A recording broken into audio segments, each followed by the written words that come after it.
Of all the sins that I am able to think about that grow up in the heart from unbelief, anxiety has the most branches.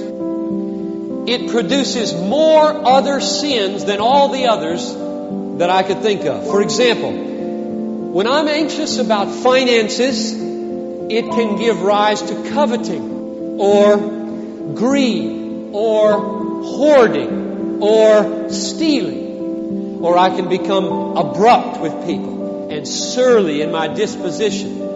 When I'm anxious about relationships, how am I going to come off with that person and so on? I can be very withdrawn and very indifferent and very uncaring about that person who may be just as anxious as I am about the relationship. And you could take the list further, couldn't you? What's the root of anxiety? Where does it come from? How could that be severed? The root cause of anxiety is disbelief in the Word of God. The issue in the Christian life is not whether Satan slings mud, throws you into a swerve, fills you with anxiety. The issue is, how are you going to deal with it? Are you going to fight or are you going to cave? The issue is not whether we deal with anxiety every day, but how we deal with anxiety every day. What we do with Satan's attacks, the rising of our own remaining corruption, and the insults and blindings of this world system. In other words, normal Christian living is to be attacked, to feel the blow, to stagger under Satan's lies about your future, the black picture that he paints right on the windshield of your life, to stagger under it, to fret, to begin to swerve in your life. That's normal Christian living. How do you battle it? Unbelief.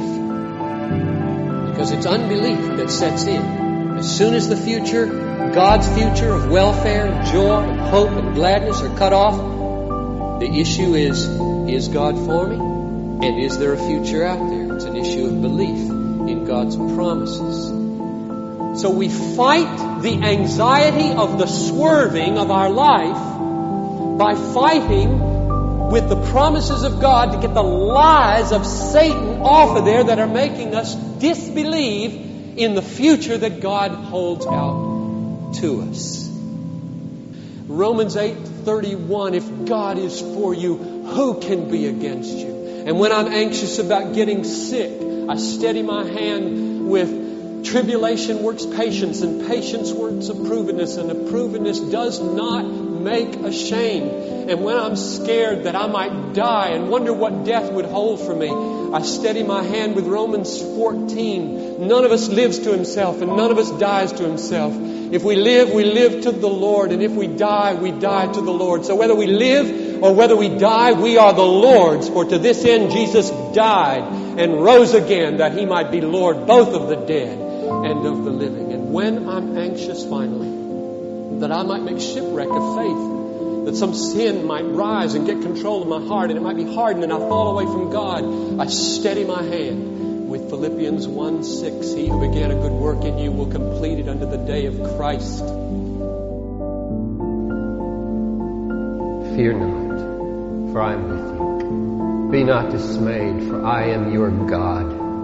I will strengthen you. I will help you. I will hold you up with my victorious right hand.